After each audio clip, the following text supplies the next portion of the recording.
தோழர்கள் அனைவருக்கும் வணக்கம். தமிழ்நாடு இனி தொடர் அரசியல் வகுப்புகளில் 176வது நிகழ்வு. சாம்சங் தொழிலாளர் போராட்டம் என்பது நாம் எடுத்துக்கொண்டிருக்கிற தலைப்பு. நாம் இந்த தலைப்பு எடுத்துக்கொண்ட நேரம்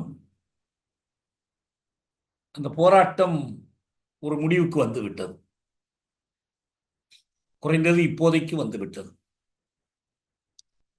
திங்கட்கிழமை அன்றைக்கே நான் பேசும்போது சொன்னேன், இந்த ஒரு தனி தலைப்பாக எடுத்துக்கொள்ளலாம், வகுப்பில் பேசுவோம்னு சொல்லியிருந்தேன். அது இவ்வளவு விரைவில் முடிவுக்கு வரும் என்று அப்போது நமக்கு தெரியாது. இப்போதும் கூட நாளை தொழிலாளர்களுடைய பொதுக்குழு கூடி இறுதி முடிவெடுக்கும் என்று தமிழ்நாடு இந்திய தொழிற்சங்க மையம் சிஐடியுவினுடைய மாநில செயலாளர் தோழர் சௌந்தரராசன் அறிவித்திருக்கிறார். ஆனால் அவர்கள் ஏற்கனவே ஒரு உடன்பாடு கண்டுவிட்டார்கள். அதன் அடிப்படையில் முடிவெடுப்பதை ஒரு ஜனநாயக முறையில் எல்லா தொழிலாளர்களையும் கலந்து எடுத்தோம் என்பதற்காக காத்திருக்கிறார்கள். நாளை அந்த முடிவு எடுக்கப்பட்டு நாளை மறுநாள் அனைத்து தொழிலாளர்களும் வேலைக்கு திரும்புவார்கள் என்று அமைச்சர்களும் அறிவித்து விட்டார்கள், அவரும் அறிவித்து விட்டார். இந்த பேச்சுவார்த்தையில் நேரடியாக சாம்சங் நிர்வாகம் கலந்து கொண்டதா என்பது தெரியவில்லை. சாம்சங் நிர்வாகத்தோடு அமைச்சர்கள் பேசி அவருடைய ஒப்புதலை அவர்கள் பெற்று அதை இந்த தொழிலாளர் தலைவர்களுக்கு தெரியப்படுத்தி முடித்திருக்கிறார்கள் என்று நினைக்கிறேன். தொழிற்சங்க தலைவர்களை தவிர ஏற்கனவே நிர்வாகம் தனக்கு ஆதரவாக அமைத்த குழுவைச் சேர்ந்த தொழிலாளர்களும் இதில் இருப்பதாக நினைக்கிறேன். சரி, எப்படி இருந்தாலும் அந்த விவரங்கள் நமக்கு இனிதான் முழுமையாக தெரிய வர வேண்டும். ஆனால் இப்போதைக்கு இந்த வேலைநிறுத்த போராட்டம் செப்டம்பர் 9ஆம் தேதி தொடங்கிய அந்த போராட்டம் முடிவுக்கு வந்திருக்கிறது.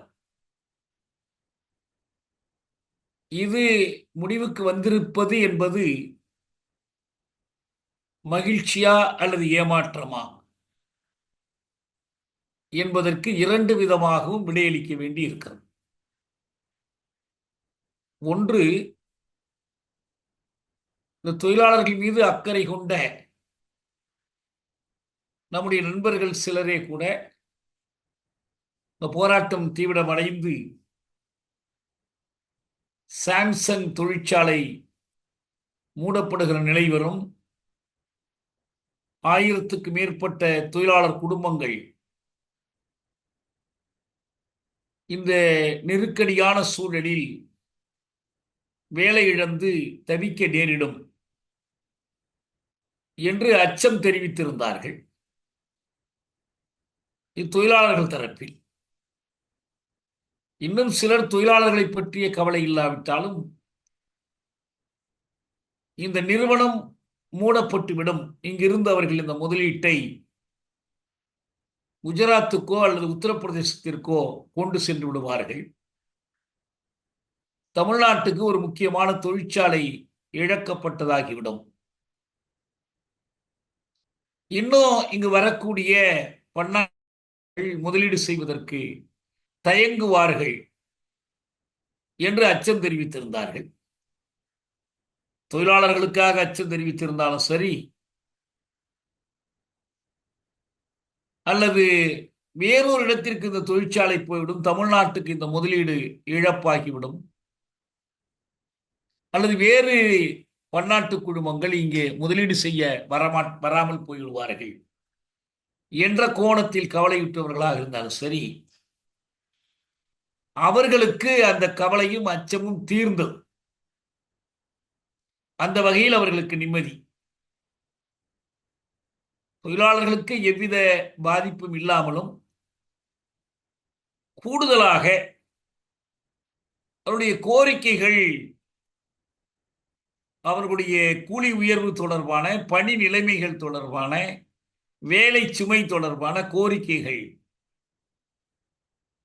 அவர்கள் பல்வேறு இடங்களிலிருந்து அந்த தொழிற்சாலைக்கு செல்லுகிற பேருந்துகளில் குளிர்சாதன வசதி செய்ய வேண்டும் என்பது கூட ஒரு கோரிக்கையாக இருந்தது. அந்த கோரிக்கையெல்லாம் ஏற்கப்பட்டிருப்பதாக இப்போது அறிவித்திருக்கிறார்கள்.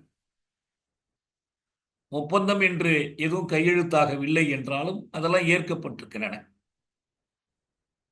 அந்த அளவில் அவர்களுக்கு அது ஒரு வெற்றி எனலாம். ஆனால் இந்த போராட்டத்தினுடைய மையமாக நின்ற வினா அது பொருளியல் கோரிக்கைகள் தொடர்பானது, ஊதிய உயர்வு தொடர்பானது மட்டுமல்ல. அதைவிட முக்கியமாக தொழிலாளர்களின் சங்கம் சேருகிற உரிமை, தொழிற்சங்க உரிமை. இரண்டாவதாக, அந்த உரிமையை தொழிலாளர்கள் பயன்படுத்துகிற போது அரசு, இங்கே மாநில அரசு எந்த பக்கம் நிற்கிறது? தொழிலாளர்கள் பக்கம் நிற்கிறதா, பெருங்குழுமங்கள் முதலாளிகள் பக்கம் நிற்கிறதா என்ற வினாவிற்கும் கிடைத்திருக்கிற விடை என்பது நமக்கெல்லாம் ஏமாற்றம் அளிக்கக்கூடிய ஒன்று. இன்றைக்கு நான் சாம்சங் தொழிலாளர் போராட்டம் பற்றி தாடி மடலில் எழுதியிருக்கிறேன். அதை தொடர்ந்து எழுதுவதற்காகத்தான் ஓரளவுக்கு எல்லா கேள்விகளுக்கும் விடையளிக்காமல் நிறுத்தினேன். அதே நேரத்தில் முன்னாள் நீதியர் தோழர் சந்துரு அவர்கள், தோழர் ஹரி பரந்தாமன் அவர்கள் ஆகியோர் அளித்த சில பேட்டிகளின் இணைப்பினை நான் இணைத்திருக்கிறேன். குறிப்பாக தோழர் சந்துரு இந்த போராட்டம் குறித்து பெரிதும், போராட்டத்தில் அரசு அணுகுமுறை குறித்து பெரிதும் ஏமாற்றம் தெரிவித்திருக்கிறார். அரசு நடந்து கொண்ட விதத்தை அவர் மிக கடுமையான சொற்களில், தொழிற்சங்கத்திற்கு அரசு பதிவளிக்காமல் இருந்தது கேவலம் என்ற சொல்லையே பயன்படுத்தி இருக்கிறார். ஷபீர் அவரை நேர்கண்டவர், நியூஸ் மினிட் சார்பில், அவர் கூட கேவலம் என்று கடுமையாக சொல்ல வேண்டுமா என்று கேட்கிறார். இதில் என்ன கடுமை இருக்கிறது? அரசு நடந்து கொண்டிருப்பது கேவலமாகத்தான் இருக்கிறது என்று அவர் மீண்டும் உறுதி செய்கிறார். இத்தனை ஆண்டுகளில் திராவிட முன்னேற்ற கழக அரசுக்கு ஆதரவாக இருந்திருக்கிறார், எந்த குறையும் சொல்லாமல் இருந்திருக்கிறோம். ஆனால் இந்த போராட்டத்தில் அது நடந்து கொண்டிருக்கிற முறை, ஒரு தொழிற்சங்கத்தை பதிவு செய்யாமல் கூட இழுத்தடித்தது கேவலமான செயல் என்று அவர் கூறியிருக்கிறார். இது எப்படி இருந்தாலும் இந்த போராட்டம் தமிழ்நாட்டினுடைய தொழிற்சங்க வரலாற்றில் ஒரு முகன்மையான இடத்தை பெறும் என்பதில் எனக்கு எந்த ஐயப்பாடும் இல்லை. போராட்டம் அதனுடைய நோக்கத்தில் வெற்றி பெற்றாலும் வெற்றி பெறவில்லை என்றாலும், அல்லது பாதி வெற்றி பாதி தோல்வி அடைந்தாலும், அல்லது வெற்றியே பெறாமல் இருக்கக்கூடிய சூழ்நிலையெல்லாம் கருதி விலக்கி கொள்ளப்பட்டாலும், எப்படி நடந்திருந்தாலும் சரி, இதில் எந்த அளவுக்கு வெற்றி எந்த அளவுக்கு தோல்வி என்பது, அல்லது விலக்கிக் கொள்வதற்கான சூழ்நிலை என்ன என்பது நாளைக்குத்தான் அவர்கள் இறுதியாக முடிவெடுக்கிறார்கள் என்றாலும், நாளை 11 மணிக்கு சொல்லிவிடுகிறோம் என்று அவர்கள் சொல்லுகிறார்கள். இருக்கட்டும், அவர்கள் விலக்கிக் கொண்ட தலைமையை மீறி தொழிலாளர்கள் போய் போராடுவார்கள் என்று நான் நினைக்கவில்லை. எனவே இந்த போராட்டம் விலக்கிக் கொள்ளப்பட்டிருந்தாலும் அதனுடைய முழு தரவுகளும் நமக்கு கிடைப்பதற்கு முன்பே நாம் சொல்கிறோம், இது வரலாற்று சிறப்பு மிக்க ஒரு போராட்டம். இந்த போராட்டத்தினுடைய படிப்பினைகள் தொடர்ந்து தொழிலாளர் இயக்கங்களுக்கு உதவும். ஒரு மிக கடுமையான சூழலில் இந்த போராட்டம் நடந்திருக்கிறது என்பதே ஒரு வெற்றி. எனக்கு தெரியும், வட சென்னையில் பல தொழிற்சங்கங்களிடம்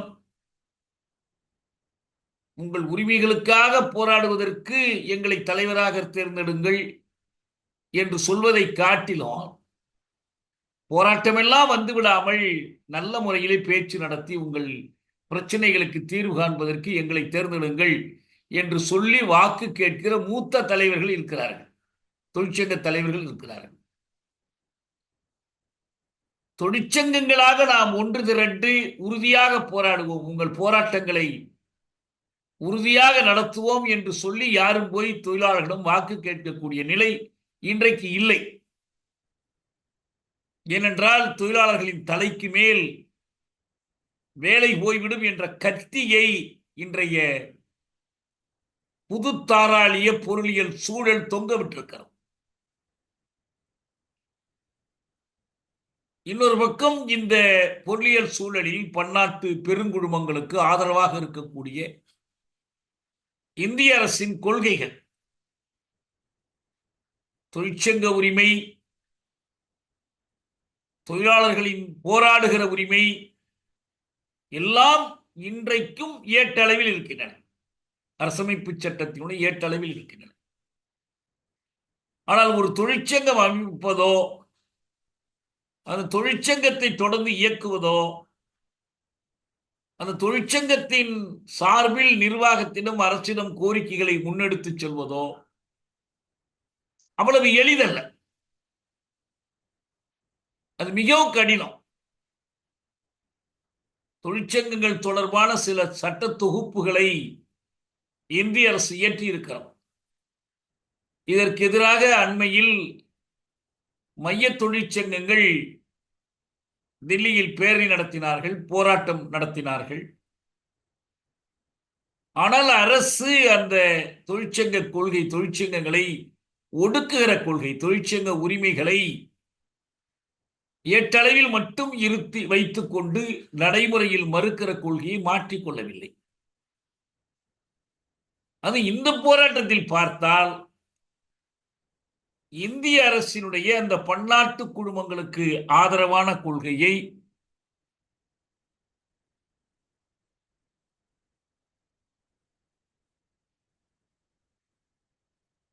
இன்றைக்கு இருந்து நாளையிலிருந்து வேலை திரும்புகிறார்கள் என்று ஒரு குறிப்பு கொடுத்துக்க இருக்கலாம். அது நாளைக்கா இருந்தாலும் நாளை மறுநாளாக இருந்தாலும் போராட்டம் முடிந்து விட்டது. நான் சௌந்தரராஜனுடைய தொலைக்காட்சி பேட்டிகளில் பார்த்தேன், நாளை காலை முடிவெடுக்கிறோம், நாளை மறுநாளிலிருந்து திரும்புகிறோம்னு சொல்லியிருந்தார்.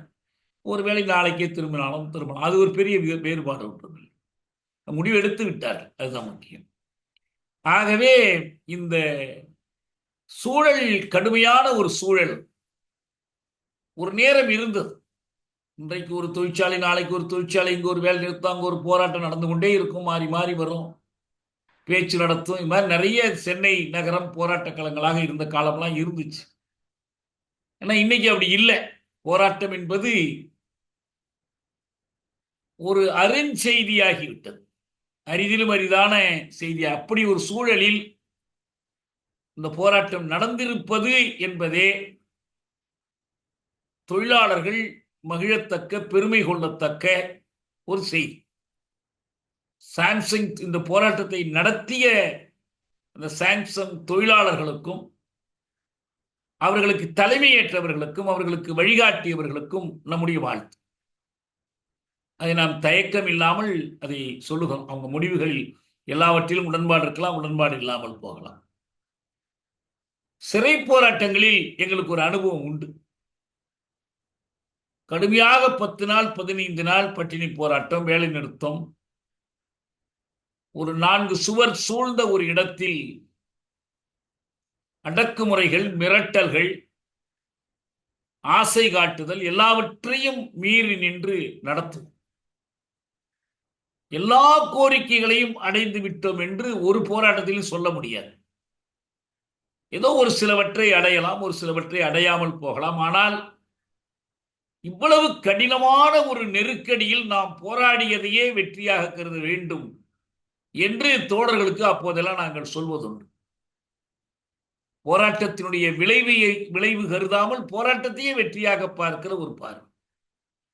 ஏனென்றால் தொழிலாளர்களுக்கு போராடுவது தவிர அவர்களுடைய நலன்களை பாதுகாத்துக் கொள்வதற்கும் அவர்களது உரிமைகளை காத்துக் கொள்வதற்கும் பல்லாண்டு காலம் போராடி பெற்ற உரிமைகளை தக்க வைத்துக் கொள்வதற்கும் வேறொரு வழியே இல்லை. எந்த ஒரு நிர்வாகம், எந்த ஒரு அரசும் கேட்காமலே கொடுப்பது இல்லை. இறைஞ்சி கேட்பதாலும் கொடுப்பது இல்லை. போராடித்தான் உரிமைகளை காத்துக் கொள்ளவும் மீட்டுக் கொள்ளவும் வேண்டும் என்பதால் போராடியதை நாம் ஒரு பெருமையாக கருதலாம். அதே நேரத்தில் இந்த போராட்டம் எது குறித்து? பாசத்துக்கு எதிராக குடியாட்சியத்திற்காக நம்முடைய மக்கள் நடத்தி கொண்டிருக்கிற அந்த போராட்டத்தில் இந்த போராட்டத்தினுடைய வகிபாகம் என்ன? இதுதான் நமக்கு முக்கியமான செய்தி. இன்றைக்கு இந்த போராட்ட முடிவை அறிவிக்கிற போது தோழர் சௌந்தரராசன் செய்தியாளர்கள் சில கேள்விகளை கேட்கிறார்கள். அந்த கேள்விகளுக்கு அவர் விடையளிக்கிற போது தொழிற்சங்கம் பதிவு செய்யப்படவில்லை, பதிவு செய்யப்படுவது குறித்து நீதிமன்றத்திலே வழக்கு இருக்கிறது, நீங்கள் இந்த நீதிமன்றத்திற்கு போனதுதான் அரசு ஒரு முடிவெடுக்க முடியாமல் இருந்ததற்கான காரணம், நீதிமன்றமே முடிவு செல்லட்டும் என்று அரசு இருந்து விட்டது என்கிறார்களே என்கிற கேள்விக்கு பதிலளிக்கிற போது, இல்லை, தொழிற்சங்கம் ஒன்று அமைக்கப்பட்டு அரசிடம் பதிவு கோரினால் அது 45 நாட்களுக்குள் பதிவு செய்ய வேண்டும். தொழிற்சங்கத்தை அரசு பதிவு செய்ய வேண்டும். அரசு தெரிந்து கொள்ள வேண்டியது அதற்கான குறைந்தபட்ச எண்ணிக்கையில் தொழிலாளர்கள் இருக்கிறார்களா, உண்மையிலே தொழிலாளர்கள் சேர்ந்த ஒரு சங்கம் தானா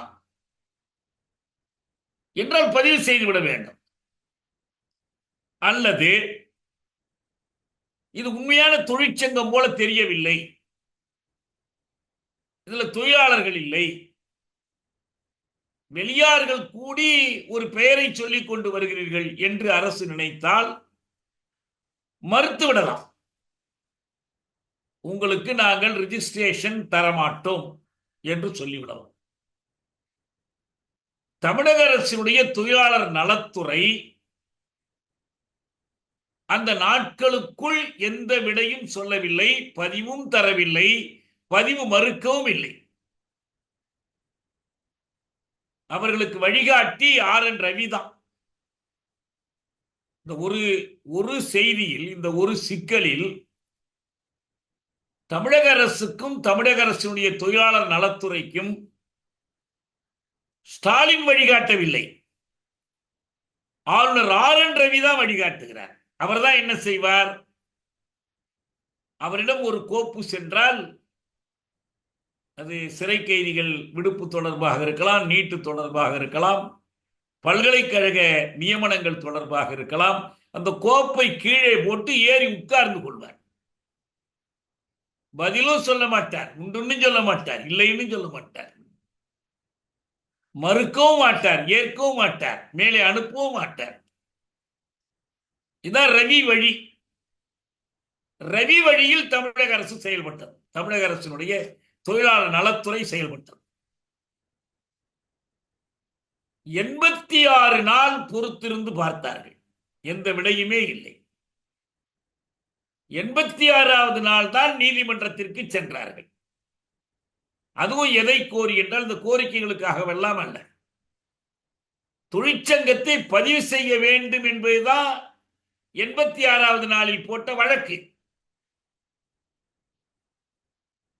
நீதிமன்றம் நீங்கள் இதில் முடிவெடுக்க கூடாது என்று அரசுக்கு தடை விதிக்கவில்லை, அல்லது அரசு அங்கு போய் ஒரு இடைக்கால தடையும் வாங்கவில்லை.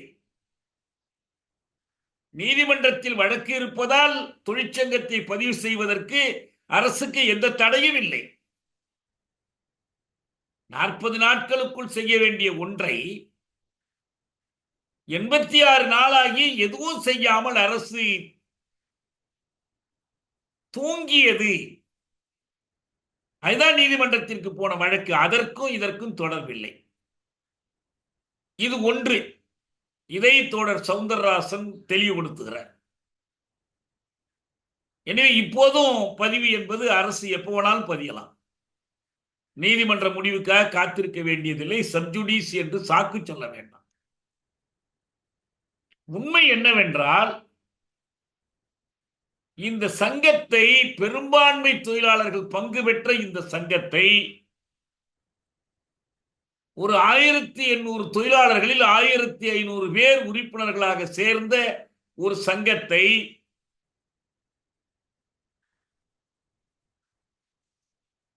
பதிவு செய்யாமல் மறுப்பதற்கு காரணங்களை உருவாக்கி கொண்டிருந்தார்கள்.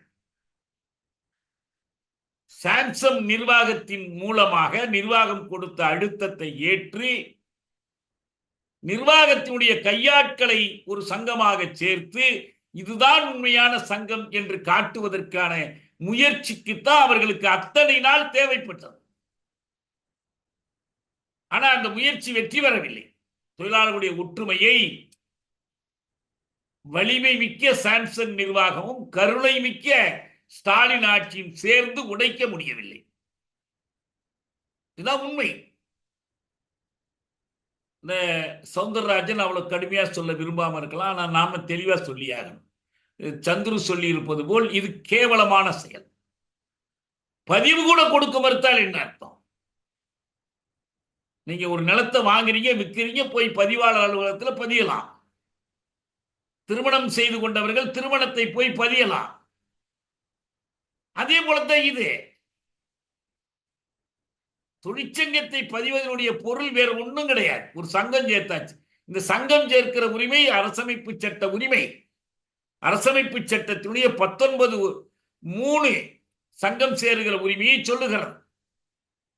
19(2) பேச்சுரிமை, கருத்துரிமை எல்லாமே அதுக்குள்ள இருக்கு. இந்த சங்கம் சேருகிற உரிமையை நடைமுறைப்படுத்துவதுதான் ரெஜிஸ்ட்ரேஷன் ஆக்ட், பதிவு செய்வதற்கான சட்டம். இதுல அரசுக்கு 2 வழியே இல்லை. பதிவு செய்யணும்னா பதிவு செய்துதான் ஆகணும். இது ஒன்று. இரண்டாவது என்ன? இது 2 விஷயத்தையும் ஒன்னோட ஒன்று குழப்பிக் கொள்ள வேண்டியதில்லை. இன்னொன்று அறிந்தேற்பு. அது நம்ம அங்கீகாரம்னு சொல்றாங்க. பதிவு செய்ய வேண்டியது அரசின் கடமை. அங்கீகாரம் வழங்க வேண்டியது முதலாளியினுடைய கடமை. சாம்சங் நிர்வாகம் தான் இவர்களுக்கு அங்கீகாரம் வழங்கணும். அவன் வழங்க மறுக்கிறான். இப்பயும் இந்த போராட்ட முடிவிலும் வழங்கப்படலை. சவுந்தரராஜன் இந்த இடத்துல தான் மாற்றி பேசுறார். நாங்க அங்கீகாரம்லாம் கேட்கலையே, அது ஒண்ணும் எங்க கோரிக்கையே இல்லையே. எங்களோடு நிர்வாகம் பேசணும்னு கேட்கிறோம். எங்கள்கிட்ட பிரச்சனைகளை பேசுறது, அது அவர் என்ன சொல்லலாம்னா, எங்களிடம் பேசுகிறார்கள், எங்களை வேலைக்கு வர சொல்லி கூப்பிடுகிறார்கள், எங்களுக்கு இவ்வளவு கோரிக்கைகளையும் நாங்கள் நிறைவேற்றி தருவதாக சொல்கிறார்கள், இதுவே ஒரு அங்கீகாரம் தானே என்று அவர் வாதிட்டால் அது தப்பு இல்லை.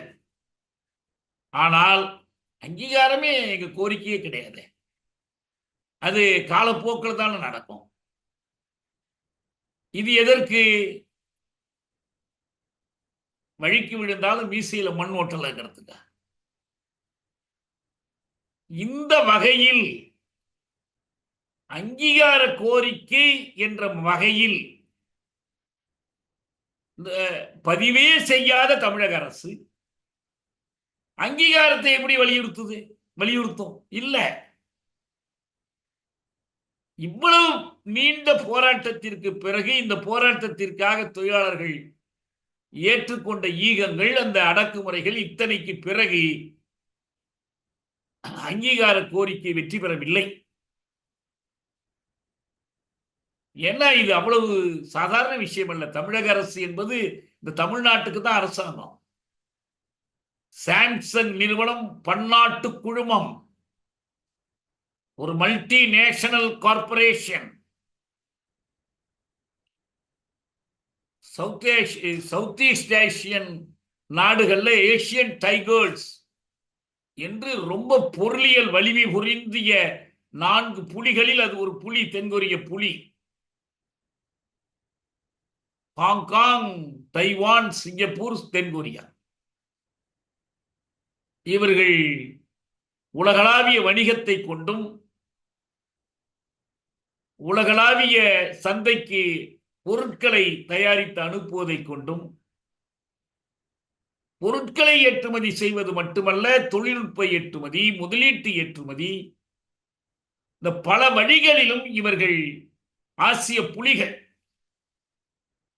அதில் இந்த சாம்சங் நிறுவனம் இருக்கிறதே, இது ஒரு கொள்கை வைத்திருக்கிறார். இந்த கொள்கைக்கு பெயர் நோ யூனியன் பாலிசி. நமக்கு தெரியும், நம்ம அரசுகள் நோ வேகன்சி பாலிசின்னு ஒன்று வச்சிருக்கிறாங்க. வெற்றிடமே இல்லை, யாருக்கும் காலி இடம் கிடையாது, யாருக்கும் புதுசா வேலை கொடுக்க முடியாது. இந்திய அரசினுடைய கொள்கை அதுதான், நோ வேகன்சி. அதே போல இந்த சாம்சங்கினுடைய கொள்கை நோ யூனியன் பாலிசி. சங்கம் கூடாது, சங்கத்தை அனுமதிப்பதில்லை. இந்த கொள்கையை வைத்திருக்கக்கூடிய இந்த சாம்சங் நிறுவனத்தினுடைய அதனுடைய வலிமை, அந்த நிறுவனத்தினுடைய வரலாறு, பின்னணி பற்றி நாம் தெரிந்து கொண்டால், இப்படி ஒரு நிறுவனத்தை எதிர்த்து தொழிற்சங்க உரிமைக்காக போராடிய தொழிலாளர்களுடைய உறுதிப்பாட்டையும் நாம் தெரிந்து கொள்ளலாம். தென்கொரியாவில் இருக்கிற ஒரு பன்னாட்டு பெரும் குழுமத்தினுடைய மின்னணு நிறுவனம் தான் இது. நுகர்வாளர்கள் பண்டங்கள், மற்ற கருவிகள், மற்றவற்றையெல்லாம் தயாரிக்கிறது. 1969 ஜனவரியில் இது நிறுவப்பட்டது. தென்கொரியாவை சேர்ந்த சுவோன் என்ற நகரத்தில் இது பதிவு செய்யப்பட்டிருக்கு. அங்குதான் தலைமையகம் இருக்கு. இதை நிறுவியவர் தென்கொரியாவை சேர்ந்த லீ துங் சுல் என்பவர். இதுல மொத்த ஊழியர்கள், உலகமெங்கும் இந்த நிறுவனங்களில் பணியாற்றக்கூடிய ஊழியர்கள் 1,09,541 பேர். எல்லாத்துக்கும் தலைமை அமைப்பு தான் சாம்சங் எலக்ட்ரானிக்கல்ஸ். இந்த நிறுவனம் தொலைக்காட்சி பெட்டிகள், குளிர்பதன பெட்டிகள், சலவை எந்திரங்கள், அப்புறம் கம்ப்ரஸர்கள், இந்த எந்திரங்களுக்கான கம்ப்ரஸர்கள், இதையெல்லாம் அது தயாரிக்கிறது. இந்தியாவிலிருந்து மட்டும் அதனுடைய வருமானம் ஆண்டிற்கு $1200 கோடி அது கிடைக்கக்கூடிய வருமானம் என்பது. இன்னைக்கு இந்த நிறுவனத்தினுடைய தலைமை அதிகாரியாக இருப்பவர் ஜேபி பார்க். அவர்தான் இந்த நிறுவனத்தினுடைய முடிவுகளை வழிகாட்டுறார். இங்கே போராட்டம் நடந்து முடிந்திருக்கிற சுங்குவார் சத்திரம், ஸ்ரீபெரும்புதூர் சுங்குவார் சத்திரத்தில் 2007 இது தொடங்கப்பட்டது. 2007 இருந்து இந்த 2024 வரைக்கும் இந்த ஆலையில் ஒரு தொழிற்சங்கம் கூட கிடையாது. இது தமிழ்நாட்டுக்கு பெருமையா சிறுமையா என்பதை நாம் தான் சொல்லணும். 17 ஆண்டுகளாக இந்த தொழிற்சாலையில் சங்கம் இல்லை. பக்கத்துல வேறு தொழிற்சாலைகள் எல்லாம் சங்கம் இருக்கு.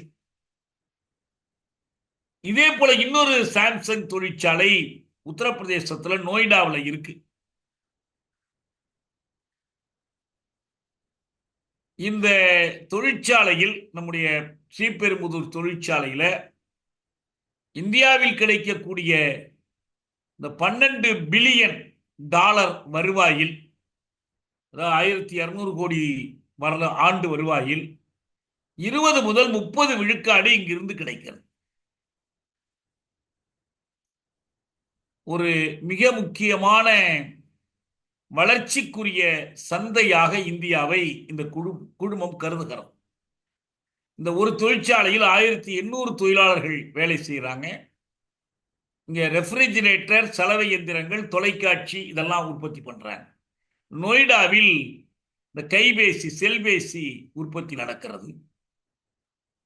தமிழ்நாட்டில் இந்த ரெஃப்ரிஜிரேட்டர்களுக்கான கம்ப்ரஸர் தயாரிப்பதற்காக 15.88 பில்லியன் ரூபாய்கள், அதாவது 15,880 கோடி ரூபாய்களை முதலீடு செய்வதாக 2022 இந்த குழுமம் அறிவித்தது. இந்தியாவில் சாம்சங் எலக்ட்ரானிக்ஸ் 1995 தன்னுடைய நடவடிக்கைகளை தொடங்கியது. இங்க வந்ததுதான் 2007. நாடெங்கிலும் சாம்சங் விற்பனை நிலையங்கள் 2 லட்சம் விற்பனை நிலையங்கள் இருக்கு. இந்தியாவினுடைய தொலைக்காட்சி சந்தையில் சாம்சங் தான் முதலிடம் வைக்கிறது. 2024 முதல் காலாண்டு காலத்தில் மொத்தம் ஏற்றி அனுப்பப்பட்ட தொலைக்காட்சி பெட்டிகள் 16 விழுக்காடு சாம்சங் பெட்டிகள். தமிழ்நாட்டில் அது கடைசியாக அறிவித்துள்ள நிகர லாபம் $41 கோடி. சாம்சங்கினுடைய இந்த கைபேசிகள் இந்தியாவில் மிகப்பெரிய வருமானத்தை ஈட்டி கொடுக்கிறது. நாட்டினுடைய இந்த கைபேசி சந்தையில் 1/4 பங்கு மதிப்பு அடிப்படையில் சாம்சங்கினுடையது. இதுல பெரும்பாலானவற்றை சாம்சங் தயாரித்து மொத்தம் இந்த நாட்டிலிருந்து அனுப்பப்படுகிற அந்த கைபேசியில் 2வது காலாண்டு காலத்தில் 18.1 விழுக்காடு பங்கு வைத்தது. இதான் இந்த தொழிற்சாலை பற்றி நம்ம பின்னணி. ஏன் தெரிந்து கொள்ள வேண்டும் என்றால், நம்ம இது பற்றிய விவாதங்களில் அல்லது ஊடகங்கள் பரப்பக்கூடிய செய்திகளில் தொழிலாளர்களுக்கு இவ்வளவு ஊதியம், தொழிலாளர்களுக்கு இவ்வளவு வசதி என்றெல்லாம் பேசுகிறார்களே தவிர, இந்த நிறுவனம் ஈட்டக்கூடிய லாபம் என்ன, அது எப்படி அதனுடைய முதலீட்டையும் லாபத்தையும் பெருக்கிக் கொண்டிருக்கிறது என்ற செய்திகள் பேசப்படுவதே இல்லை. ஏன்னா மூடிட்டு போயிடுவான். என்ன மூடிட்டு போயிடுவான்னா எப்படி மூடிட்டு போவான்? இந்த லாபம்லாம் வேணான்னு மூடிட்டு போயிடுவானா? ஏன் இந்த நேரத்தில் இந்த போராட்டம் இவ்வளவு முக்கியத்துவம் பெறுது? தீபாவளி வருது, கிறிஸ்துமஸ் வருது, பல்வேறு பண்டிகை காலங்கள் வருது. தொழிலாளர்கள் கையில் கொஞ்சம் பணம் புரளும், போனஸ் வரும், அப்புறம் இந்த சலுகைகள் வரும், விழாக்கால சலுகைகள் வரும். அந்த நேரத்தில் அதிகமான இந்த நுகர்வு பண்டங்கள் சந்தையில் தேவைப்படும். அப்ப அதற்கேற்ப நிறைய தொலைக்காட்சி பெட்டிகளை, குளிர்பதன பெட்டிகளை எல்லாம் நாம் தயாரித்து கொடுத்தால் லாபம் வரும். அதுதான் அவங்க குறி. அப்படி வரும்போது ஏன் அவர்கள் மூடிட்டு போயிடுவாங்க? இந்த லாபம்லாம் வேணான்னு மூடிட்டு போயிடுவாங்களா? தொழிலாளி போராடிட்டாங்க, எனவே எங்களுக்கு லாபம் வேண்டாம். எத்தனை தொழிற்சாலை தொழிலாளர்கள் வேலை நிறுத்தத்தினால் மூடப்பட்டது தமிழ்நாட்டில் சொல்ல முடியுமா யாராவது? டன்லப் ஏன் மூடப்பட்டது? டிஐ சைக்கிள் ஏன் மூடப்பட்டது? ஸ்டாண்டர்ட் மோட்டார்ஸ் ஏன் மூடப்பட்டது? தொழிலாளி வேலை நிறுத்தத்தால் மூடப்பட்டதா, அல்லது அந்த நிறுவனங்களுக்கு லாபம் கிடைக்கவில்லை என்பதால் மூடப்பட்டதா? சொல்ல முடியுமா? டிஐ சைக்கிள் ஏன் மூடப்பட்டது? சீனாக்காரனுடைய சைக்கிள் இந்த சந்தையில் வந்து குவிகிறது, அவனோடு போட்டியிட்டு கொண்டு இந்த சைக்கிளை விற்க முடியவில்லை, மூடிட்டாங்க. சியட் டயர் வந்து இறங்கிடுச்சு. டன்லப்பினுடைய தொழில்நுட்பத்துக்கு சியட் டயரோட போட்டி போட முடியல, அதனால் டன்லப் மூடப்பட்டுச்சு. போர்டும் ஹூண்டாயும் மற்ற நிறுவனங்களும் வரும்போது ஸ்டாண்டர்ட் மோட்டார்ஸ் மூடப்பட்டது. தொழிலாளர்களுடைய வேலை வாய்ப்பை அரசு முக்கியமாக கருதினால் இந்த தொழிற்சாலைகளை பாதுகாத்திருக்கலாம். அதற்கான காப்பு வரி கொள்கையை கடைபிடித்து போட்டி நிறுவனங்களை தடுத்து இருக்கலாம், கட்டுப்படுத்த செய்யல. ஒரு ஸ்டாண்டர்ட் மோட்டார்ஸ் இடத்துல இன்னைக்கு 3 தொழிற்சாலைகள் இயங்குது, கார் உற்பத்தி தொழிற்சாலைகள்.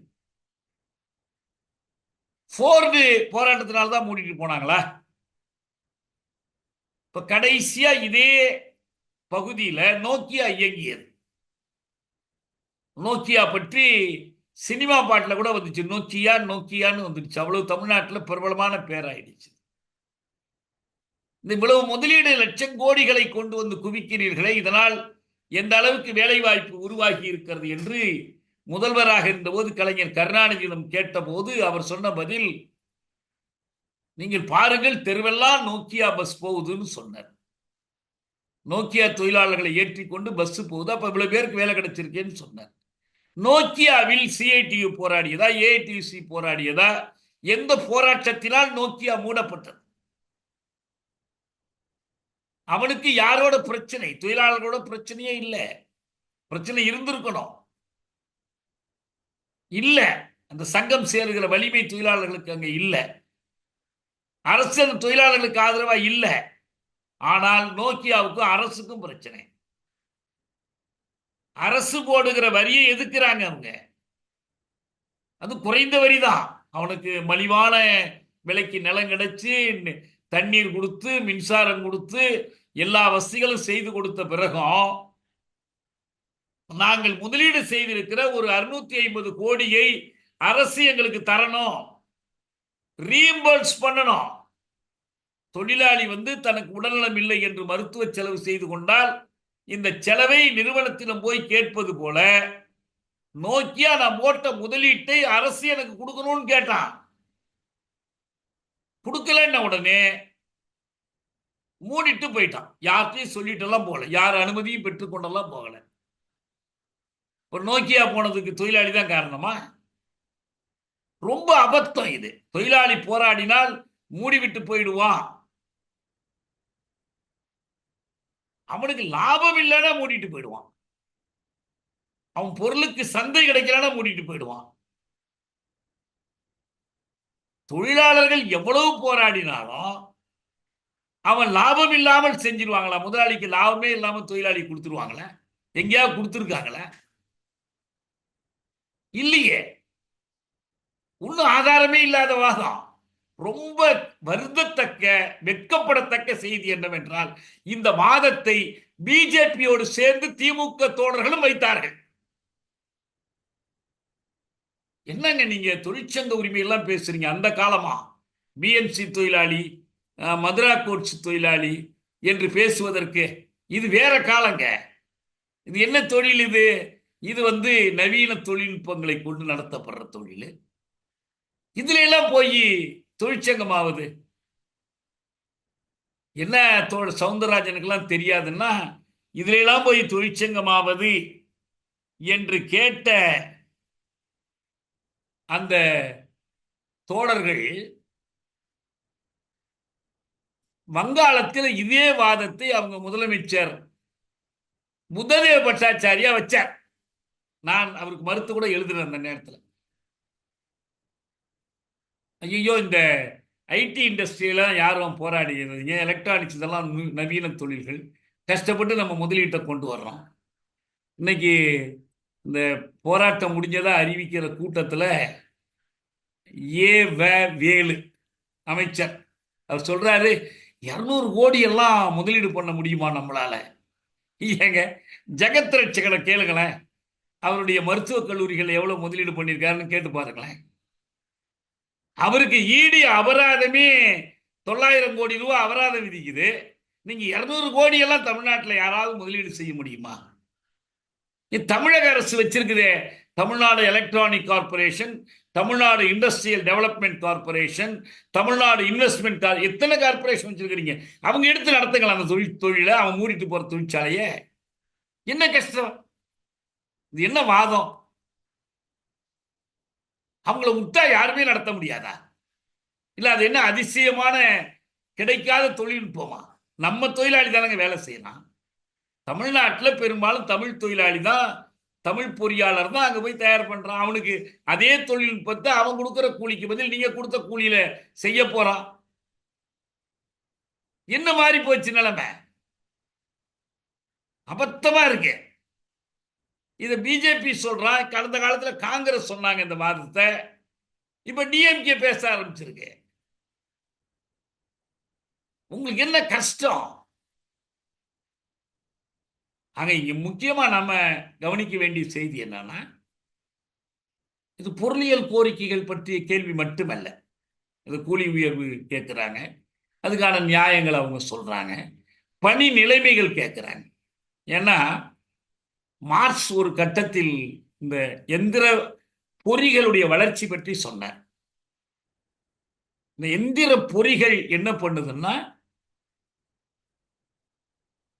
மனிதன் கையில் கருவியை இயக்கியதற்கு பதில் கருவி மனிதனை இயக்குகிற நிலைமை ஏற்படுகிறதுன்னு சொன்னார்.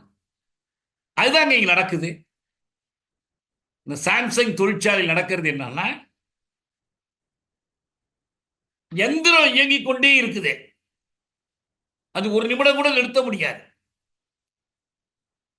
அப்ப என்ன பண்ணணும்? தொழிலாளி தொடர்ந்து நொடிக்கு நொடி அந்த இடத்தில் இருந்து நகர்த்தி கொண்டே போகணும். அடுத்தடுத்த கட்டத்திற்கு கொண்டுட்டு போகணும். அங்க வந்து அசம்பிள் பண்றாங்க, பலவற்றை ஒன்னா கோக்குறாங்க, உறுப்புகளை கொண்டு வந்து. ஒரு நிமிடம் கூட அவன் ஓய்வெடுக்க முடியாது. அந்த எந்திரம் அவனை இயக்குது, ஆட்டி படைக்குது. நிறுத்த முடியாது, ஓய்வெடுக்க முடியாது. அப்ப நீங்க ஒண்ணு பண்ணலாம். ஒரு தொழிலாளி இடத்துல 2 தொழிலாளியை அமர்த்தினீங்கன்னா அவனுக்கு நீங்க ஓய்வு கொடுக்க முடியும். அதை அமர்த்தினால் அவனுக்கு கூலி கொடுக்கணும், அவனுடைய உழைப்பு திறனுக்கு விலை கொடுக்கணும். அதுக்கு தொழில் நிர்வாகம் தயாராக இல்லை. ஓய்வில்லாமல் வேலை செய்யணும். நம்ம அமைச்சர்கள், IAS அதிகாரிகள் எல்லாம் எப்படி இரவு பகல் ஓய்வில்லாமல் உழைக்கிறாங்களோ அது போல உழைக்க சொல்றாங்க. எப்படி உழைக்க முடியும்? அது மாதிரி உழைக்க முடியாது. இதுதான் இந்த சாம்சங் போராட்டத்தில் மையம். அப்ப என்ன வேண்டி இருக்கு? நாம் ஒரு அடிப்படை உண்மையை புரிந்து கொள்ளணும். இந்த சாம்சங் நிறுவனத்தில் தயாரிக்கக்கூடிய தொலைக்காட்சி பெட்டிகள், குளிர்பதன பெட்டிகள், அல்லது நொய்டா நிறுவனத்தில் தயாரிக்கக்கூடிய அந்த திறன்பேசிகள், ஸ்மார்ட் போன்ஸ், இதெல்லாம் சந்தையில் விற்பனையாகுது. எப்படி விற்பனையாகுது? இவனுக்கு போட்டியா வேறு பல நிறுவனங்கள் வந்து விற்கிறாங்க. வாஷிங் மிஷின், சலவை எந்திரம், இது ஒண்ணுக்கு ஒண்ணு போட்டியில நிறைய வழங்கல், சப்ளை அதிகமா வந்துடுச்சுன்னா இதனுடைய விலை குறையும். நீங்க வேர்ல்பூலினுடைய விலையை குறைச்சி விற்க ஆரம்பிச்சாங்கன்னா சாம்சங் அதுக்கேற்ப கொஞ்சம் குறைக்கணும். ஒரு குறிப்பிட்ட சீசன்ல டிமாண்ட், வேண்டல் அதிகரிச்சிடுச்சுன்னா இதனுடைய விலை உயரும். இப்படி வழங்கலுக்கு ஏற்பவும் வேண்டலுக்கு ஏற்பவும் விலை கூடி குறையும். ஆனால் நீங்க என்ன விலைக்கு விற்றாலும் லாபம் இல்லாமல் விற்க முடியாது, விற்க மாட்டீர்கள். லாபம் இல்லாமல் விற்க வேண்டிய நிலை வந்தாலோ, இழப்போடு விற்க வேண்டிய, ஈட்டமும் இல்லை இழப்பும் இல்லை என்ற நிலை வந்தாலோ நீங்க தொழிற்சாலை தொடர்ந்து இயக்க மாட்டீர்கள். அப்படிதான் கடந்த காலத்துல பல நிறுவனங்கள் இங்க மூடப்பட்டுச்சு, தொழிலாளி போராட்டத்தினால இல்லை. அதுபோல் நீங்க மூடிட்டு போயிடுவீங்க. ஆனா உங்களுக்கெல்லாம் உங்களுடைய பொருட்களுக்கு, சரக்குகளுக்கு நீங்கள் செய்கிற முதலீடு, அந்த முதலீட்டில் நீங்கள் சேர்க்கிற உழைப்பு, இதெல்லாம் கூட்டி வரக்கூடிய அதனுடைய மதிப்பு, இவை அனைத்திலும் அடங்கி இருக்கிற உழைப்பின் சராசரி உழைப்பளவுக்கு ஏற்ப நிர்ணயிக்கப்படுகிற அதனுடைய மதிப்பு. அந்த மதிப்புக்கு மேல் மிகையான மதிப்பு எவ்வளவு வருது, அந்த மிகை மதிப்பில் யாருக்கு எவ்வளவு போகுதுங்கிறது போக நீங்க லாபமோ அல்லது குறைந்த லாபமோ வரும்.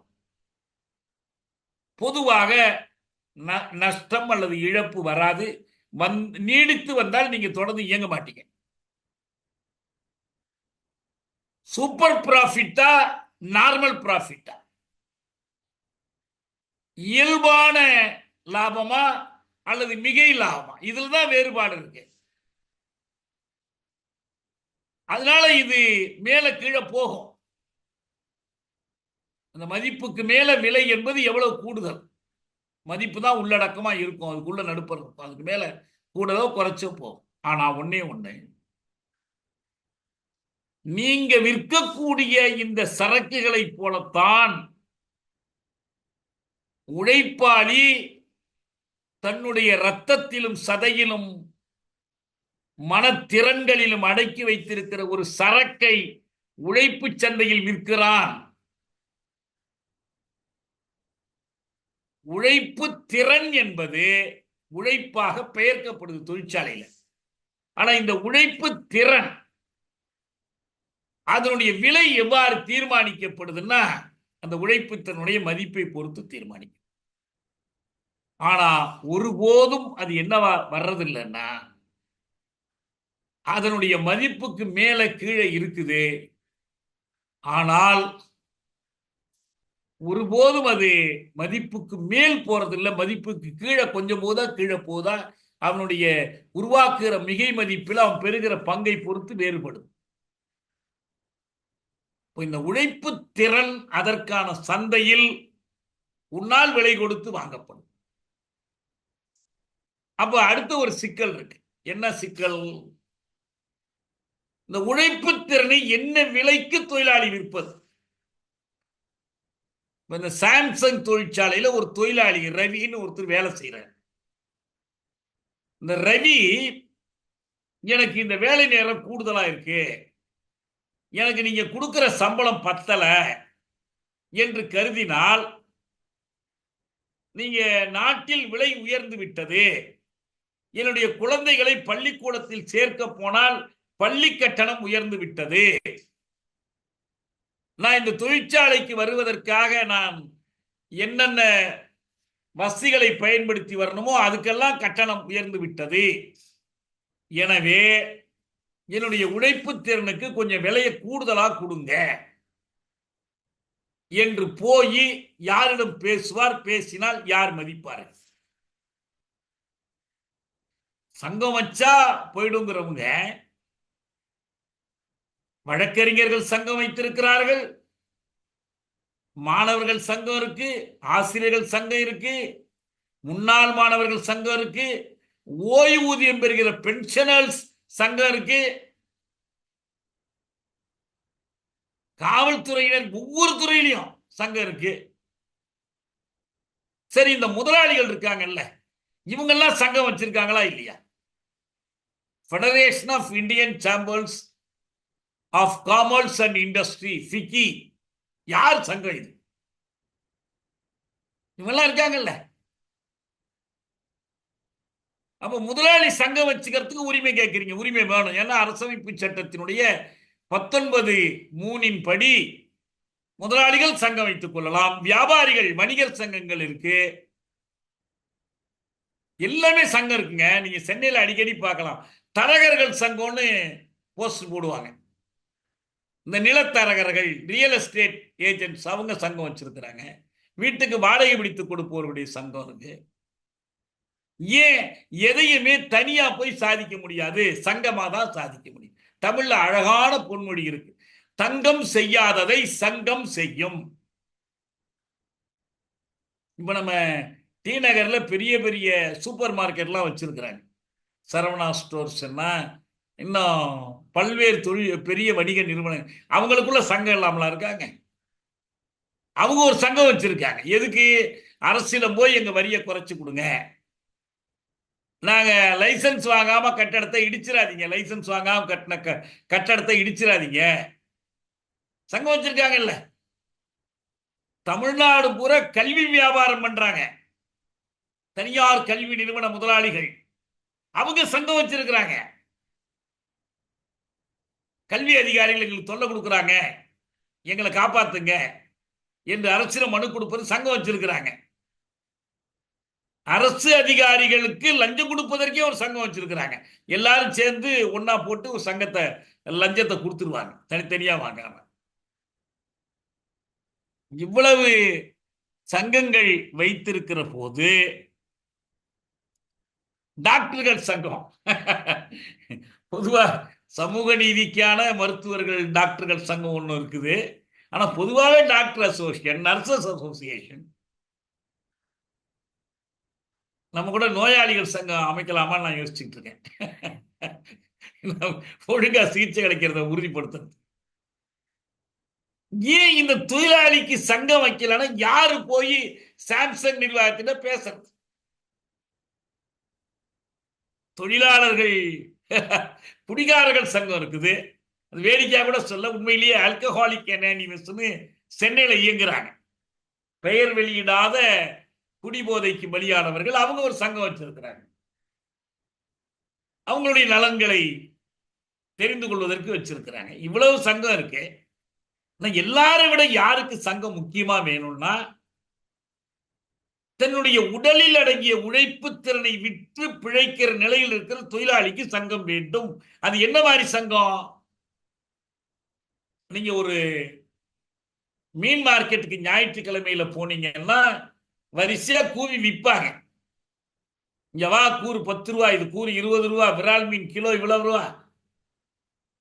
உடனே இந்த இப்படி நம்ம சுத்தி முத்தி பார்ப்போம், எங்க விலை குறைச்சு சொல்றான். சங்கரா மீன் இங்க 100 ரூபாங்கிற, 50 ரூபாங்கிற, அங்க போய் வாங்குவோம். விலையை குறைஞ்சிரும், போட்டியில விலை குறைஞ்சிரும். தொழிலாளி தன்னுடைய உழைப்பு திறனை விற்கும் போது இந்த போட்டியை தவிர்த்து விட்டு ஒரே விலைக்கு விற்க வேண்டும் என்றால் அவனுக்கு சங்கம் வேண்டும். முதலாளியிடம் பேரம் பேசி என்னுடைய உழைப்பு திறனுக்கு உரிய விலை கொடு என்று கேட்பதற்கு, அந்த பேரம் பேசுவதற்கான சக்தி அவனுக்கு வேண்டும். அதுக்கு பேர் தான் கூட்டு பேரம், கலெக்டிவ் பார்கெனிங். இது உலகந்தெழுவிய அடிப்படையான உண்மை. பிரிட்டிஷ்காரன் காலத்திலேயே இங்க தொழிற்சங்க சட்டம் வந்துடுச்சுது. 1926 போட்ட சட்டத்தை பத்தி தான் இன்னமும் பேசிக்கிட்டு இருக்கிறோம்.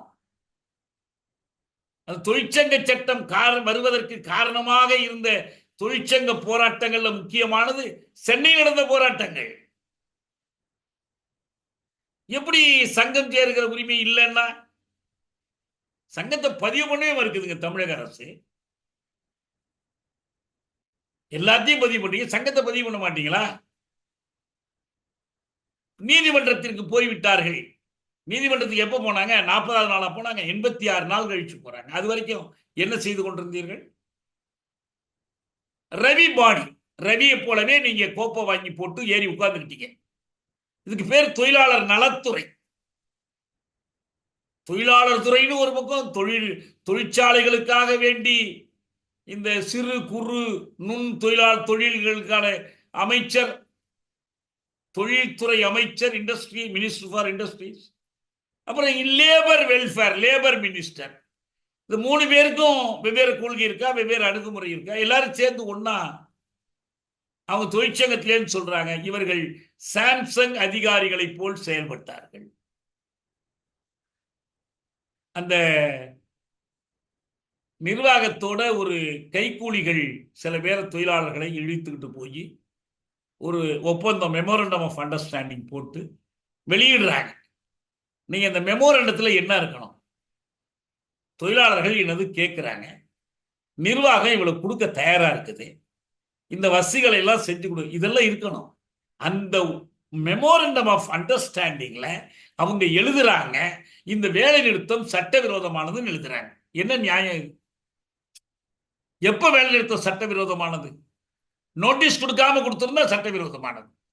ஆனா முறையா நோட்டீஸ் கொடுத்து கோரிக்கைகளை தெரியப்படுத்தி எல்லாம் செய்த பிறகு, அந்த நாட்கள் கடந்ததற்கு பிறகு அப்புறம் தானே வேலை நிறுத்தம் ஆரம்பிக்குது. 14ஆம் தேதி நோட்டீஸ் கொடுத்தாச்சு, 9ஆம் தேதி தான் வேலை நிறுத்தம் தொடங்குது.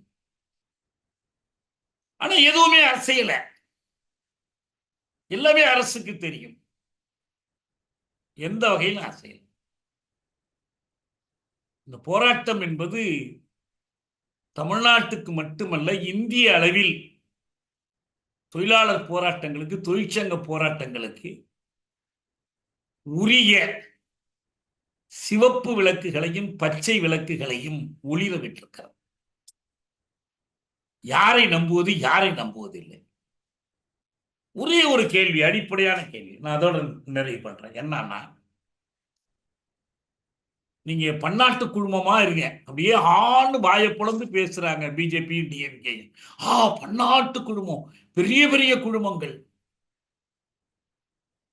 அவங்க இங்க முதலீடு பண்றாங்க. இப்போ வெளியில போனத போட திருப்பி போய் நம்ம ஸ்டாலின் அமெரிக்கா போய் கூட்டிட்டு வந்துட்டாரு. ஃபோர்டு ஏன் வெளியே போனுச்சு? ஃபோர்டுல சிஐடி சங்கம் வச்சு வெளியே அனுப்புனாங்களா? ஏன் வெளியே போனுச்சு? ஃபோர்டுக்கு சந்தையில கார் விற்பனை குறைஞ்சிச்சு, போயிட்டான். டெட்ராய்ட்ல இருக்கிற உலகத்தினுடைய மிகப்பெரிய கார் தொழில் நகரம், அங்கெல்லாம் தொழிற்சங்கம் இருக்கு, யாரும் வேண்டாங்களே. பிரான்ஸ்ல, பிரிட்டன்ல, அமெரிக்காவில், இதே தென்கொரியாவில், இதே சாம்சங்ல மிகப்பெரிய தொழிற்சங்கம். ஜூலை மாதத்தில் அவங்க போராடினாங்க, எங்க தென்கொரியாவில் போராடினாங்க. நீங்க தென்கொரிய அரசாங்கம் ஒரு கடுமையான ஒடுக்குமுறை கொண்ட ஒரு அரசாங்கம் தான், ஜனநாயக உரிமைகளை மதிக்க மாட்டாங்க. ஆனால் உலகத்தில் எவ்வளவு அடக்குமுறை தன்மையுள்ள அரசாங்கமா இருந்தாலும் தொழிற்சங்க உரிமைகளை மறுப்பதிலே மறுக்கக்கூடாது. ஏன்னா தொழிற்சங்கம் என்பது இருந்தால் தொழிலாளியுடனான பேச்சுவார்த்தைக்கு, உறவுகளுக்கு, நல்லது கெட்டது செய்வதற்கு அது ரொம்ப எளிதா இருக்கும். தென்னாப்பிரிக்காவில் எல்லா அரசியல் இயக்கங்களையும் வெள்ளை நிறவெறி அரசு ஒடுக்கிய போது தொழிற்சங்கங்களை மட்டும் ஒடுக்கல, செயல்படட்டும் அனுமதிச்சாங்க.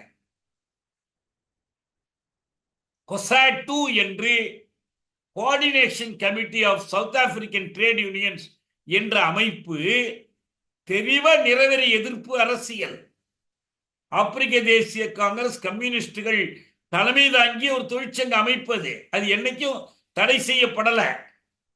பெரிய போராட்டங்கள் நடத்தினாங்க. வெறும் தொழிற்சங்க போராட்டங்கள் மட்டும் இல்ல, மக்களுடைய நிறவெறி எதிர்ப்பு, இன ஒதுக்கல் எதிர்ப்பு போராட்டங்கள் நடத்தினாங்க. அப்ப தென்னாப்பிரிக்காவில் அப்படிப்பட்ட ஒரு நாட்டில் இதே சாம்சங் எலக்ட்ரானிக்ஸ் தொழிற்சங்கம் போராடியது. போராடி வெற்றி பெற்றார்கள். நோ யூனியன் பாலிசிய அவங்களுக்கு எதிராக செயல்படுத்த முடியவில்லை. கடுமையா நீண்ட நாட்கள் போராடி அவங்க கோரிக்கையிலும் வெற்றி பெற்றார்கள். இன்னும் சொல்ல போனால் சாம்சங் தொழிலாளர்கள் இந்த போராட்டத்தை தொடங்கும் முடிவெடுத்த அந்த பொதுக்குழுவிலேயே தென்னாப்பிரிக்க சாம்சங் தொழிலாளர்களுக்கு புரட்சி வாழ்த்துக்களை தெரியப்படுத்தி முதல் தீர்மானம் ஏற்றினாங்க. இதான் உண்மையான சர்வதேசியங்கிறது. இதுதான் தமிழ்நாட்டு தொழிலாளி தென்கொரிய தொழிலாளிக்கு ஆதரவு தெரிவிக்கிறான், தென்கொரிய தொழிலாளி தமிழ்நாட்டு தொழிலாளிக்கு ஆதரவு தெரிவிக்கிறான். இவ்வளவு செய்தும் நீங்க இந்த காலத்திற்கு இதெல்லாம் பொருந்தான ஒன்னே ஒண்ணு செய்யுங்க. நான் ஒரு அருமையான வேண்டுகோள் சொல்றேன். இன்னைக்கு தொழிற்சங்க உரிமைகள் பெரிதும் ஒடுக்கப்பட்டிருக்கு. பழைய சட்டங்களின்படி ஒரு 100 தொழிலாளி இருக்கக்கூடிய ஒரு சங்கம், ஒரு தொழிற்சாலை அதை மூடணும்னு சொன்னா அதை நிர்வாகத்திட்ட கேட்கணும், அதாவது தொழிலாளர் நலத்துறையிடம் அனுமதி வாங்கணும். இதை மோடி அரசாங்கம் 300 மாத்தணிச்சு. 300 பேர் இருந்தால்தான் நீங்க அனுமதி வாங்கணும். 300 பேருக்குள்ள இருந்தா யாரையும் கேட்காம நீங்க மூடிட்டு போயிடலாம். இதான் இப்ப இருக்கிற சட்டம். இதை எப்படி ஏமாத்துறான் முதலாளி? 400 பேர் இருக்கிற ஒரு தொழிற்சாலையை 2ஆ பிரிச்சு 2ஆ கணக்கு காட்டுறான். 200 200ன்னு காட்டுறான். முதல்ல ஒண்ணு மூடுறது, இன்னொரு பக்கம் மூடுறது. தொழிலாளர் நல சட்டங்கள் செயல்படாமல் இருப்பதற்கான எல்லா வழிவகைகளையும் மோடி அரசு செய்து வைத்திருக்கிறது. நம்ம தனியா ஒரு வகுப்புலயே இந்த தொழிலாளர் நலச்சட்டங்கள் பற்றி பார்ப்போம். இன்னும் சொல்ல போனால் நம்ம பல முறை பேசி இருக்கிறோம். இந்த பெருந்தொற்று காலம் இருக்குல்ல, அந்த பெருந்தொற்று காலத்தில் அவங்க நிறைவேற்றி கொண்ட சட்டங்களில் முக்கியமானது தொழிலாளர்களின் தொழிற்சங்க உரிமைகளை நசுக்குவதற்கான அந்த சட்டங்கள். இத்தனை சட்டங்கள் இருந்தாலும், மோடி அரசாங்கமாகவே இருந்தாலும், தொழிலாளர் நலனுக்கு எதிரான இந்த சட்டங்களை எல்லாம் பயன்படுத்தினாலும், இதையும் மீறி இது எல்லாத்தையும் கடந்து இந்தியாவில் இன்றைக்கும் தொழிற்சங்க உரிமை இருக்கிறது. சங்கம் சேரும் உரிமை இருக்கிறது. சங்கமாக சேர்ந்து போராடுகிற உரிமை இருக்கிறது. Right to association, right to protest, இது இன்னைக்கு இருக்கு. இந்த நிறைய கட்டுப்படுத்தி வச்சிருக்கிறீங்க. 19(2), 19(3) கருத்துரிமை, சங்கம் சேரும் உரிமை. சங்கம் சேர்றது, முதலாளி சங்கம் சேர்ற உரிமை, வக்கீல் சங்கம் சேர்ற உரிமை, விலைமாதர் சங்கம் சேர்ற உரிமை மட்டுமல்ல, தொழிலாளி சங்கம் சேருகிற உரிமை அதுக்குள்ள இருக்கு. யூனியன்கிற வார்த்தையே கான்ஸ்டிடியூஷன்ல. அசோசியேஷன் மட்டுமல்ல, அசோசியேஷன்ஸ், யூனியன்ஸ் அண்ட் கோஆபரேட்டிவ்ஸ், இத்தனை உரிமை இருக்கு. அதே போல நீங்கள் உங்க கருத்தை வெளியிடுவது, பீஸ்ஃபுல் ப்ரொடெஸ்ட், அமைதியான வழியில் ஒன்று கூடுவது. என்னங்க நடந்துச்சு ஸ்ரீபெரும்புதூர்ல?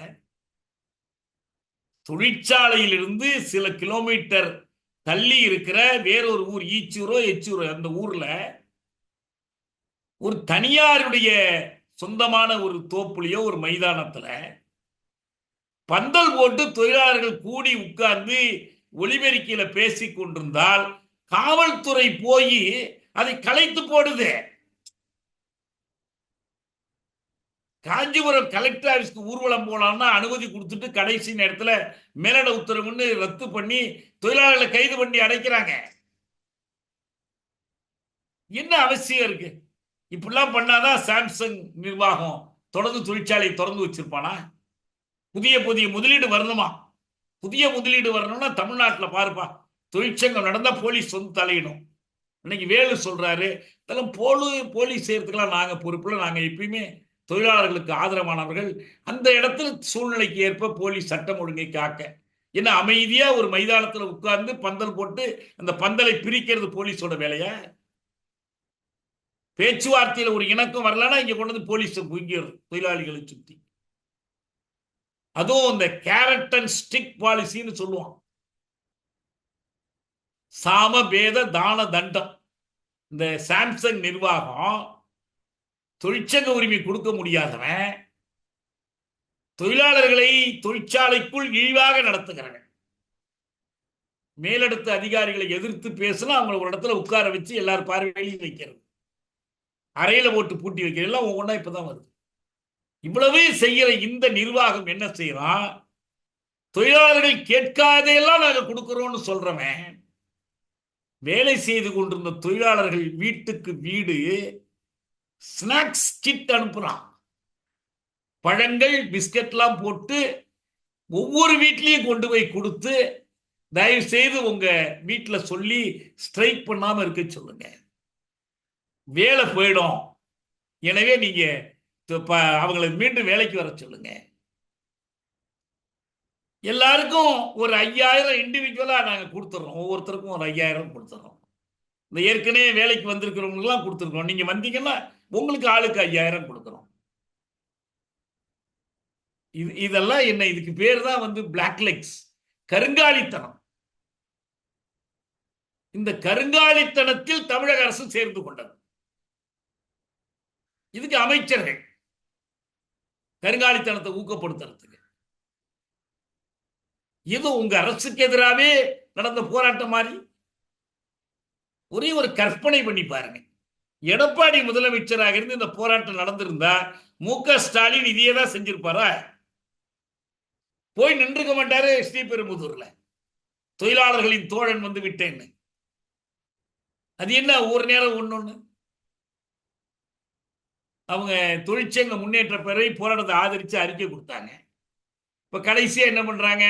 சரி சரி போதும், தொழிலாளி ரொம்ப கஷ்டப்படுறான், இதோட முடிச்சுக்கிடுங்க. சாம்சங் நிறுவனத்தை போற்றி இப்போ ஒரு அறிக்கை, அவன் முன்னைய விட நல்லா நிறைய செய்யறாங்கண்ணா. இதான் வேலை, தொழிலாளியில முடிவு பண்ணணும், சங்கம்ல முடிவு பண்ணணும்.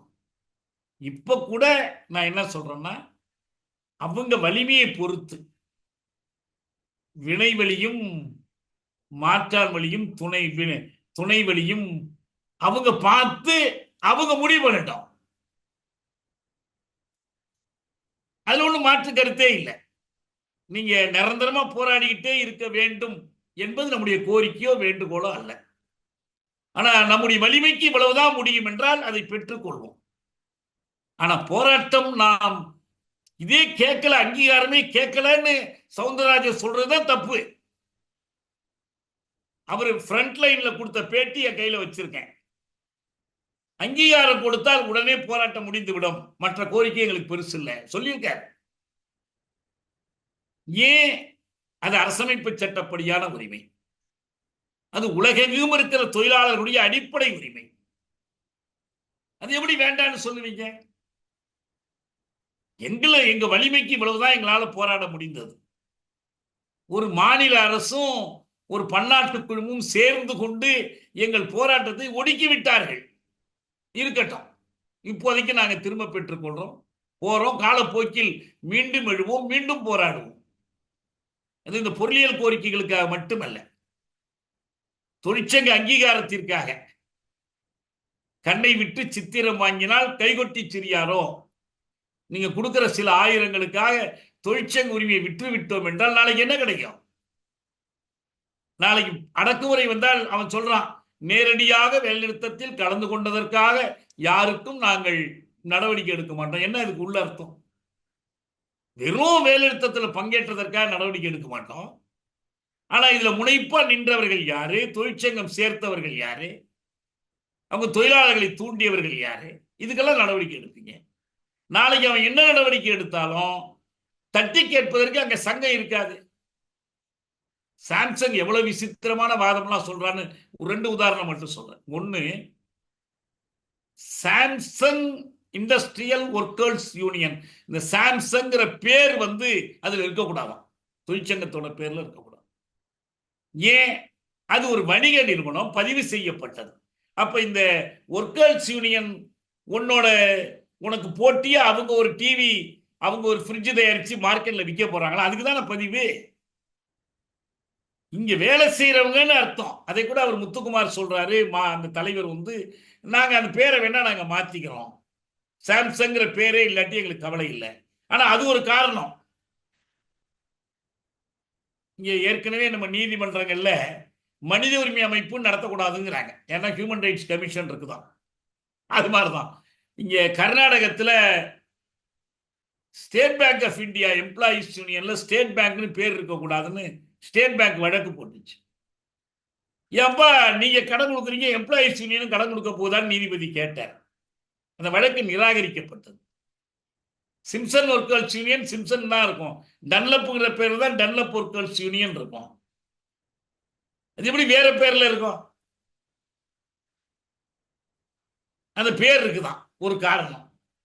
எனவே அந்த பேர் இருக்கிறதுனால நாங்கள் ஒத்துக்க மாட்டோம், அந்த பேர் வைக்கக்கூடாது அப்படின்னு கேட்கிறோம். அடுத்தது என்ன? யூனியன் வேணா கமிட்டி வச்சுக்கிடுங்க. அது என்ன கமிட்டி? நீ பார்த்து யாரோ 10 பேரை ஒரு கமிட்டி வச்சுக்குவேன், அதுல ஜனநாயகம் இருக்காது. அப்புறம் வெளி தலைமை எப்படி வரலாம்?